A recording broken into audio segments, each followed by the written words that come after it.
What's up, y'all? Rich Slayton here with part 2 of the CRL West 2020 preview, the Group B edition. If you missed part 1 with Group A, that link will be in the show notes. And before we start, don't forget to subscribe to my channel, like this video, turn your bell on for notifications, all of that good stuff. Of course, this is the Group B breakdown, joined by Andrew Ghai and CWA. Let's waste no more time and jump into breaking down the second group for CRL West in 2020.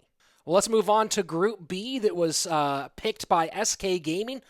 And again, that group is SK Gaming, Pain, Misfits, Space Station, and Team Queso.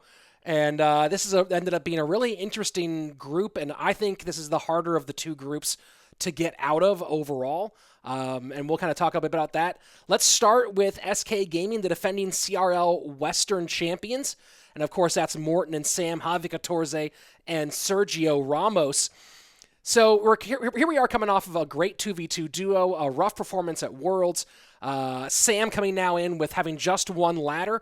Is this, Andrew, going to be the best SK Gaming we've seen? Or is this going to be the season, maybe some traps for SK, especially given how difficult their group is? Well, I think this is going to be a very interesting learning season for SK where they could still end out on top. One thing that I think has to change, they need to shift. And I think that Morten needs to move away from 2v2 and into 1v1. Now, I know that Javi is one of the best in the world, and honestly, I think maybe he still comes out and just blows us all away. And I look back at this and I just kind of feel like an idiot for even saying this. But at the same time, Morten has been playing so consistently well for so long in such high-pressure situations, it feels like he's your guy. Maybe move Javi and Sergio into 2v2. I'm not sure, but it does just feel like SK needs to change something up a little bit this season. That's a really interesting take. I mean, Ash, are you in the same vein? You and I remember going back a couple years ago, us debating whether or not Morten was top in the world, and part of that was hinging on the 2v2. With how much value he adds there, do you see it the same way? Do you need to have Morten saved for a 1v1 possibility, or are you too afraid to give up that set? It's funny that you mentioned that too, Rich, because when you said that Morten was the best player in the world back then, this is 2 years ago, whatever it was, that was kind of like an edgy, controversial statement, Yeah. And now I think that if you ask people who's the best player in the world, a lot of people are going to say Morten. So good call there. I think I don't know if Morten needs to move off 2v2. To be fair, I don't know if I guess I'm a little bit neutral on that. I think that if it works, they stick with xopxsam and Morten, and they have the capable talent here. I like all these guys. I really admire their work ethic and their intangibles. I hate to harp on those things, but at the same time, I think that if there's issues, if there's problems in anybody's game here, I think they'll be able to address it and react and learn from it and make those corrections. I have the most faith in terms of these guys' sheer ability to adjust than I do in a lot of other teams here. So I can't pick against SK, especially since the top 3 move on in Group B. They're going to be in the top 3. Can they win it? I guess. I don't know. I think they're definitely have a really good shot here. One thing I'll ask you guys about is, do you guys think that Javi can kind of bounce back? Didn't he underperform a little bit in the offseason?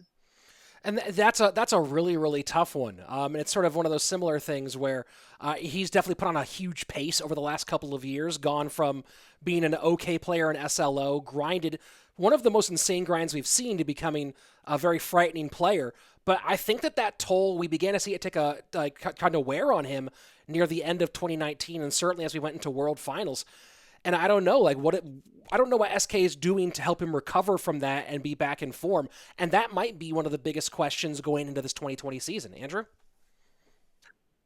I think the thing about SK is that these guys and the coach, they all get along so well. They have such great chemistry among one another. There is so little ego on this squad that no matter what happens, I will never, ever count SK out. I will never say that Javi is washed because of the things that I've seen him do.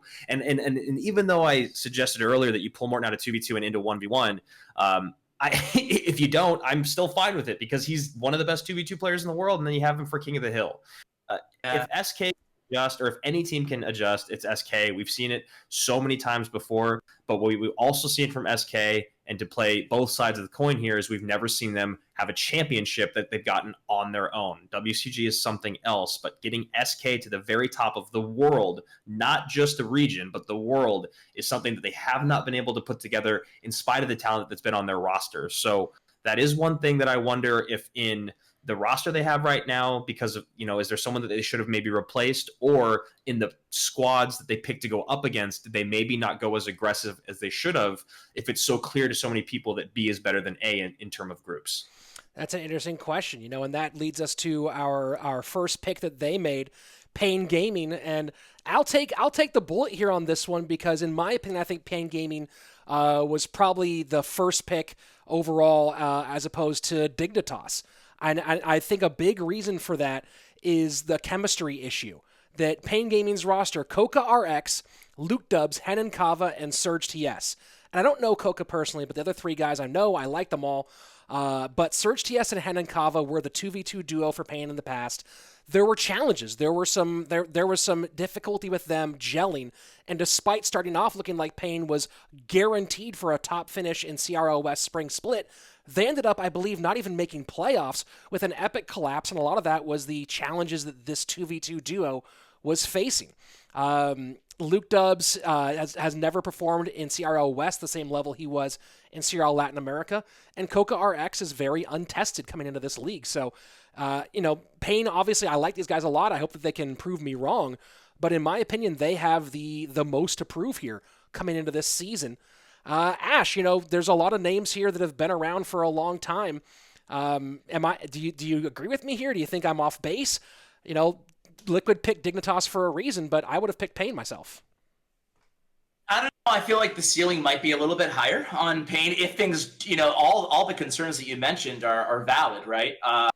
But at the same time, what if they do gel? What if LucDubs does get back to he was dominant for a period of time in CRL Latin America. I remember that, and they have a lot of talent on this squad. Can they put it together? And maybe that's what they kind of based on Liquid when choosing between them, is maybe just the upside. But at the end of the day, they have a lot to prove, just like we talked about with Dignitas. Andrew, is the trick here maybe switching things up and putting LucDubs and Renan Cava together as 2v2? LucDubs has played 2v2, and you avoid some of those personality clashes. The answer to the 2v2 solution, I don't know. I think that sounds good. I think maybe you pull Surg out if it's a personality thing with him and someone else, or if LucDubs and Renan Cava just get along the best. But here's the thing, man, is you look at group and you look at the 2v2 squads they're going up against, we're going to find out very, very quickly, and they're going to have to adjust every single match, because they're going to lose games in 2 sets like that every single time. Group B, yes, a lot of people are saying it's better, but also you look at the 2v2 squads you're running into.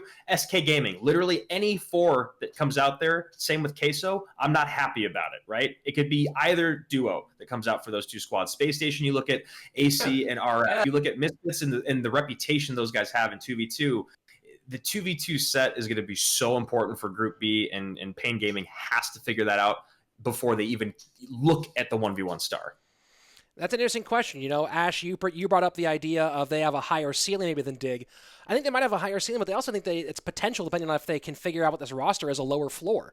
So that's the big question of which direction do they go? You're right. I mean, so how bad was it between Renan Cava and Surg? I want to get juicy here, guys. It went from a 5-set win streak to the guys didn't even want to play together anymore. It went to Surg TS being on Team Liquid for a season where he didn't play at all. Right, so it was impactful enough that Surg TS left the team and and was benched at the end of the season because of challenges they were having. End of that spring split.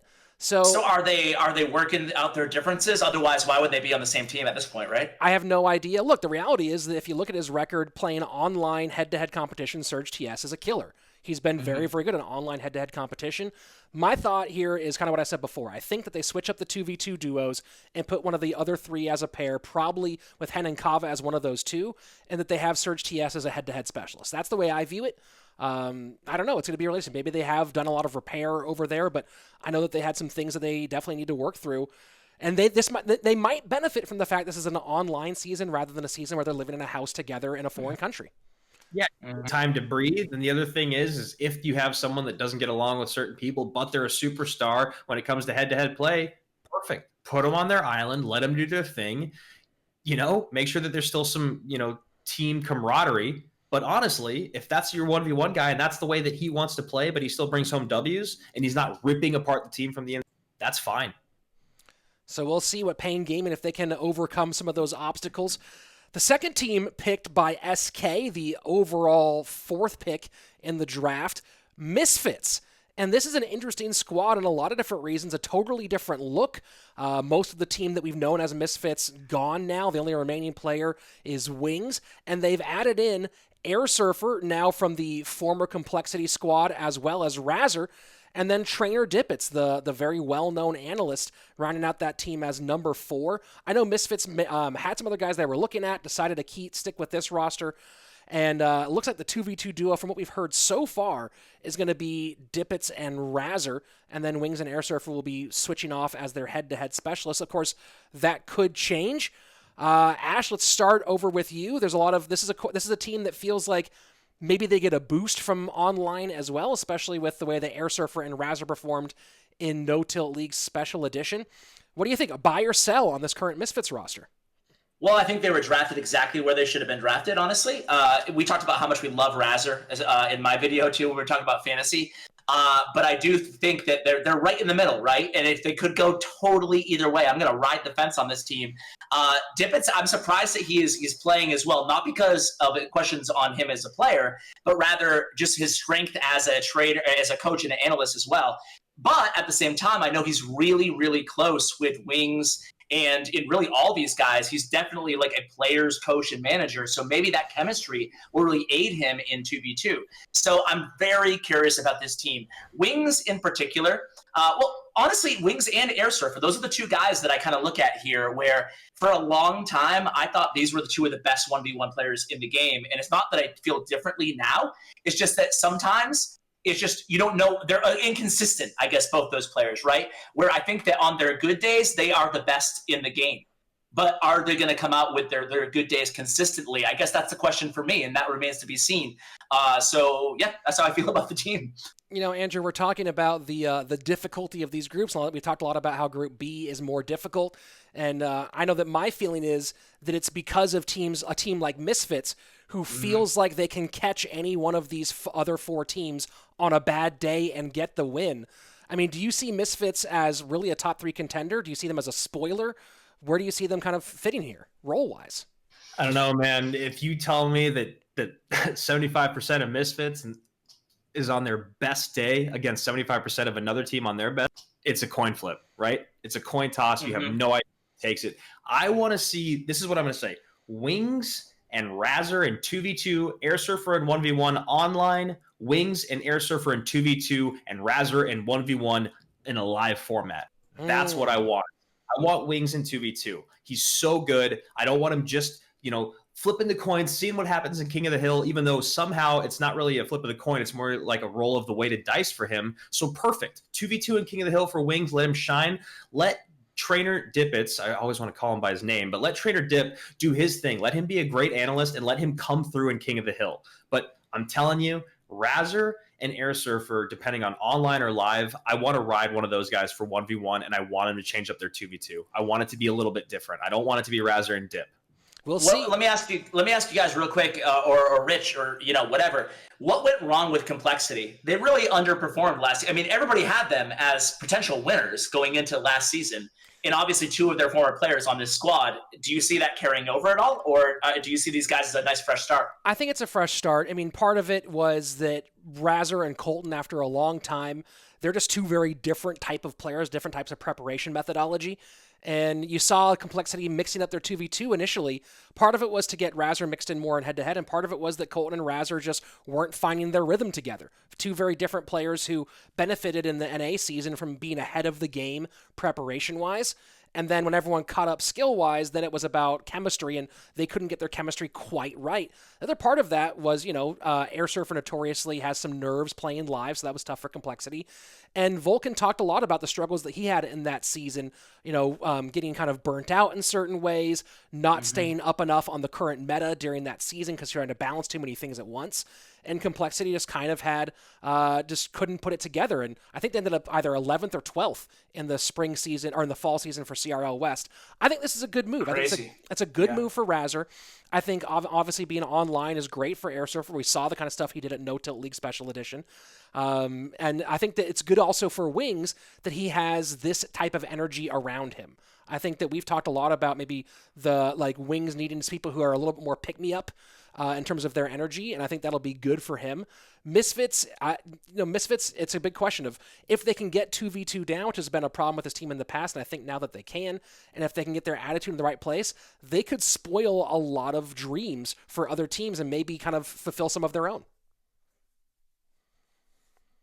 Sounds good. Good answer, Rich, as always. Yeah, I'm sitting there and then who picks it up? Oh yeah, I'm still the host of this thing. I was like, yeah, I have. That's a good point.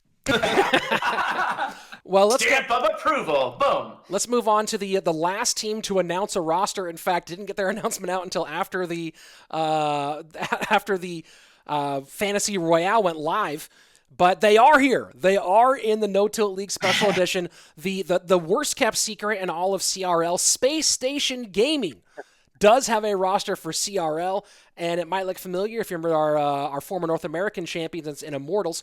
A lot of that squad overhelmed by trainer Luis. It's going to be AC and RF, Lapokati as their number 3, and adding in one of the all-time great ladder players, more than 30 top 10 finishes in ladder overall, and Samuel Bassotto. Andrew, you and I know these guys very, very well. I think that you'll agree with me. Does a change in uniform doesn't change much. The question now is, can they get back to their 2v2 form? And with that 3 of RF, Lapo, and Bassotto, is this a King of the Hill that you can imagine anybody beating? Yeah, I mean, when you talk about King of the Hill, this is one of the best squads there is in all of CRL. I have so much faith in any of these guys, and even with AC, if you put him in King of the Hill, he can bust out something on meta or something completely off. We've seen him play very, very well. I don't know, man. This is another one for me that feels a little off, and I don't want it. I love these guys. I always want nothing but the best for them. I'm worried a little bit about the chemistry of the team and what happens with who's going to be emerging as the 1v1 star and what that's going to do to maybe other people on the roster and where they're going to find their position. If you don't feel like a necessity every single match, do you work as hard in between them? And that's something that I wonder if that's ever going to come into play. That being said, to answer your question about the 2v2, AC and RF used to kind of be the staple for what 2v2 was. It was Colton Razzer, AC RF, and like a couple other, of course, people always sleep on Faye and his 2v2 record, but, we don't need to go down that road. Can they do it again? I hope so. I just don't know, man. I really don't know. Last season, they just didn't seem like they were ever on the same page. It was definitely a little bit different than we were used to. They kind of limped into the playoffs and then weren't able to do as much as we'd seen in the past. Ash, on the other side of it, you have the head-to-head stars, Lapokati, who was the rookie of the season in the CRL West spring season, and then Bassotto, who's been great in ladder, but hasn't quite made it work yet here in CRL to that same level. It seems like once they get to King of the Hill, this is a very difficult team to beat, but I guess the question for you, Ash, is how often is this Space Station team going to be able to bring it all the way to King of the Hill? Yeah, that's really going to depend, I guess, on Lapo and Samuel, right? Because assuming God obviously in our Craaap go and RF go in 2v2, then it's just going to be on one of those guys to win. How can you bet against Lapo and Samuel? It's on paper, this team looks incredible, and it's really crazy to see. Going into last season, when they were the Immortals team, we looked at the roster and we thought, okay, first of all, an amazing roster, and Lapo is one of the best players in the game. He's going to be like their anchor in King of the Hill. And now, what a difference a year can make. It seems like the stock is a little bit lower on Lapo, and it couldn't be higher with RF, one of my favorite players in the world, So RF is just so incredible. All of these players are so incredible in even Craaap. Like, people sleep on him too, and just like Andrew said, he can come in there and pull up some surprises. You know, and can be underestimated. I really like this squad. I might even have been tempted to go them over Queso, even though Queso is, the hottest team right now. So you can't argue with that. But I'm really high on Luis in Space Station. Obviously, I was in the very, very beginning, I was part of like the roster construction here. I'm no longer a part of Space Station, unfortunately, but I'm still rooting really, really strongly for these guys. And I think that they, if they had a fifth roster. One thing I will mention is when we were like kind of talking to these guys early on, Lapo really wanted another Russian player on the team. And he said that, I don't want to like misquote him, but he basically, the gist is that he really wanted like another like native speaker of his own language actually there on location. So we talked a lot about that, and it looks like that wasn't able to come to fruition. So is that, not that he can't communicate with the team, obviously, but having that comfort, is that important to him as a player? Maybe it is, maybe it won't matter because this roster is stacked no matter what. So and I love the addition of Samuel. These guys are just so good. So it's hard to, One thing I wonder about the squad though is if they're losing, let's say they start off 0-2 or something like that. Is this the type of squad that stumbles when they're losing, as opposed to when you watch Lapo up there and he's playing great, he's kind of smirking at the camera and he's looking over the tower and he's BMing, he's the best in the world. I'd take him over anyone. But you lose that spirit, you lose that energy. I don't know how Samuel does, but I feel like he's similar in that way. I know that RF isn't, but I also know AC can get that way with 2v2. So I just wonder if they stumble in the beginning, will they be able to hit their stride? I think that's a very good point, Andrew. This is a squad that really seems like they have a very high ceiling, but a tiltable potential. RF sounds like untiltable, but yeah, it sounds like what you're saying is if Misfits if things do work out with Misfits, they could potentially play spoiler and bumps SSG out of the potential, theoretical top 3. I think you kind of hit the nail on the head there, Ash. I mean, Andrew set the nail up, and then you drove it all the way in. Well, I don't think that's going to happen, though. I'm rooting for my SSG boys. But no, I hear you, though. That's the real question. If it also depends on like what the order is, right? So if Space Station faces, let's say, Queso in the first match and loses to them, and then Misfits is next up, we don't know what their play order is going to be. So there's a lot of opportunities here for Misfits maybe to get a spoiler moment here against Space Station. And I think that might be a defining match for SSG when it comes to making the top 3 or not. So that's going to be a really interesting moment. And yeah, Andrew, I think you set that one up. Ash, you nailed it home. And speaking of set up and nail home, I think everyone's waiting for what might be the presumptive favorite at the moment. A lot of people picking these guys as their number 1, and they have a guy who can set it up and a guy who can knock it down. And that's Team Queso coming off their victory in the No Tilt League Special Edition. The longtime pair, Cuchii and Beniju, now making their 4th season with Queso. And, of course, Rubén, the star, who they grew up inside the Arena Casino system and now finally performing brilliantly in CRL, was certainly Rookie of the Year back in the fall season for CRL West. And then the golden-haired golden boy from Barcelona, Spain, IamJP, now with a Spanish squad, and we saw what they could do together in No Tilt League Special Edition. We know how versatile this roster is, how they can do anything, and how consistent Queso has been throughout the history of CRL, EU, and West. Andrew, people are calling these guys the favorites. Do you think that's right? Do you think that this is kind of their tournament to win or lose? I mean, yeah, this is the team you have nightmares about.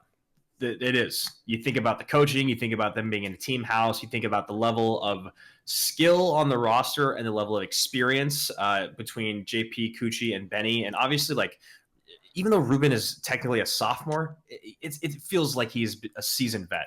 This squad has so much potential, again, with their coaching staff behind them, the support staff, all up the ranks at Team Queso. I don't need to get into it because we talk about them all the time. This squad has so much potential and such a high floor, man. I can't imagine they fall out of the top 2. Ash, so, I mean, I don't think there's any question of whether or not Team Queso makes playoffs. If they don't make playoffs, it'd be the biggest collapse of all time in Clash Royale. Actually, I'm not picking them to make the playoffs, man. You're picking... I'm just joking. All right. So here's my question for you. Is, Team Queso is one of the longest standing orgs in Clash Royale. pretty much every big player has worn the Team Queso jersey at some point. They have this crazy track record of success. You know Alvaro, you know these guys over there. What makes Team Queso so special and so consistently good? Well, with no disrespect to any of the other teams in the league, I think that they do have the strongest infrastructure. First of all, they're the only Queso and Tribe are the only organic mobile organizations who are strictly mobile, and they have just an incredible support team around them. And I think that there's these players all have a tremendous amount of talent. They're not made by Team Queso, but Team Queso has the ability to take these players, put them in high pressure situations, and prepare them for that. They have sports psychiatrists. They have an incredible analyst staff. They have an amazing coach in Führer, and it seems like almost they have this chemistry about them. As you guys mentioned, they're on location together, unlike so many of these other teams. I think they're the only team that is actually living together here. They have, honestly, all of these players are incredibly capable in both 2v2 and 1v1. Cuchii had one of the highest win rates in 1v1 during a 6-game streak, or 6-week streak, a couple seasons ago. And I just think that the addition of JP too, I don't know, man. From A to Z, Team Queso has that infrastructure to support these players, to get them well prepared. I feel like there's never a moment, there's never a match that Team Queso goes in to where they are not extremely confident they're going to come away with a victory. And I think that's because of the infrastructure that Alvaro and Führer have kind of built around these players. And really, something we talk about almost ad nauseum when it comes to Team Queso. Andrew and I discussing just the players, the managers, the coaches, the sports psychologists. I'm sure they have a manicurist and a massage therapist somewhere in there. Just making sure their hands and their shoulders are all ready to rock. I think we have a pretty good picture of Group B. So let's finish this off with giving 3 answers. And the question is going to be, who is your favorite to win it all? Who is your favorite sleeper? And who is your most likely MVP of the league overall? So we'll go ahead. Oh, ask Andrew first. Let's start with Andrew. Who's your pick to win it all? Who's your sleeper team? And who's your overall MVP? All right. So if I'm doing this right, my sleeper team is Misfits. My overall, if I have to just pick someone, I just can't go against Liquid. They're too good. I have so much faith in them as a squad and as a coaching staff and everything. If I'm going overall MVP, if you look at someone that somehow they walk away and they end up in second place, it's going to be Team Queso. So talking about wait. You cut out there. Who was the player you were nominating for overall MVP? Oh, the player, the actual player. I'm sorry. I thought you were saying the whole team, and I was very confused by the question. But the actual player, MVP player of the entire league. Oh man, that's a tough question. Right. Rubén, I'm doing it, calling it. All right. So the underdog pick is Misfits, the champion pick is Liquid, and the MVP is Rubén. Ash, over to your side. Yeah, I'm going to go Liquid for the champion as well. I'm also going to go with underdog Chivas. And I'll go with, or actually not, underdog sounds so demeaning, but I think that they've got a great chance. I love their squad. And I'm going to go MVP, my man, God RF. I think that God RF, if he performs out of his mind, God's one of the best players, so yeah, easy choice there. It's really tough though. As I said at the beginning of this kind of chat, guys, is this not the most stacked group of teams ever in players? So it's I'm so excited. I feel almost like I should qualify everything, but with this great chance that Craaap gets their act together and they're amazing, and our Team Queso is so solid, and how can you choose against SK Gaming? It's so difficult. It's really difficult, and we're going to end up in a lot of different places here on this one. My sleeper pick is Cream Real Betis. I think that it depends heavily on whether or not Pedro has a functioning Wi-Fi, but I think that this is a team that is getting overlooked drastically, and I think that they have a very good chance of making the top 3. Very proper of you, Mr. Slayton. I think they have a good chance of making the top 3 and a very, very good shot of making the semifinals. So whether or not they can go all the way to the end is going to be a different question. but I think that they could definitely be a big-time spoiler in Group A. My overall favorite is Queso. I think this is their season. And it's not just because of No Till League Special Edition, although that showed how hard it's going to be to beat them in 1v1 in King of the Hill. I think that people forget just how good Team Queso is going to win more 2v2 than they lose. And then you're looking over at what happens to them in the head-to-head play. And right now, no one's playing head-to-head baseball like them. And the hardest competition they have in terms of head-to-head, like the worst matchups they have, the ones that gave them the most trouble, are all over on the other side of the board. Right, so I think Team Queso is, in my opinion, the presumptive favorite for all of this. Holy crap, Rich! You just sold me. I want to change my answer. Well, too late now. You're locked in forever. And I think, and I would have picked Canario as my overall MVP, and people think that I talk about Canario way too much. But he's another guy who has just consistently been top tier and kind of quiet about it, so people don't look at him as much. But the way he's carried in Liquid, it really depends on whether Liquid goes all the way or not. But I think that because of what Queso's going to do and how much they're going to lean on him, he's going to play every single match. He's going to play in 2v2 and 1v1, alternating back and forth. I think Rubén's the MVP pick. I think it's hard to pick against that kid. I think this is the season where he really does establish himself as this is like where he builds his legacy is here in 2020.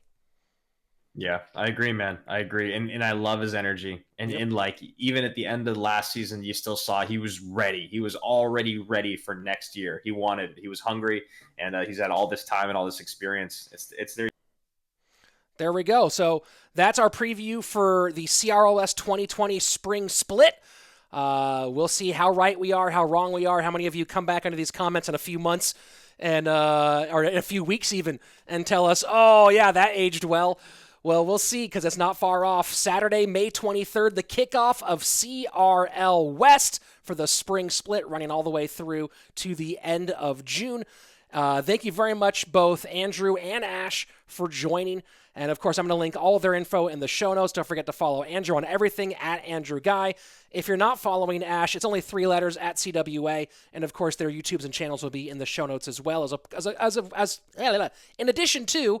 I'll get those ones out before CRL West starts, don't you worry. In addition to the links to the Clash Royale esports page, so you can make sure you never miss a moment of CRL West action when it kicks off this Saturday. Guys, thanks again. Good health. Don't forget to subscribe, like, ring the bell for notifications, and I will see you this weekend in CRL West.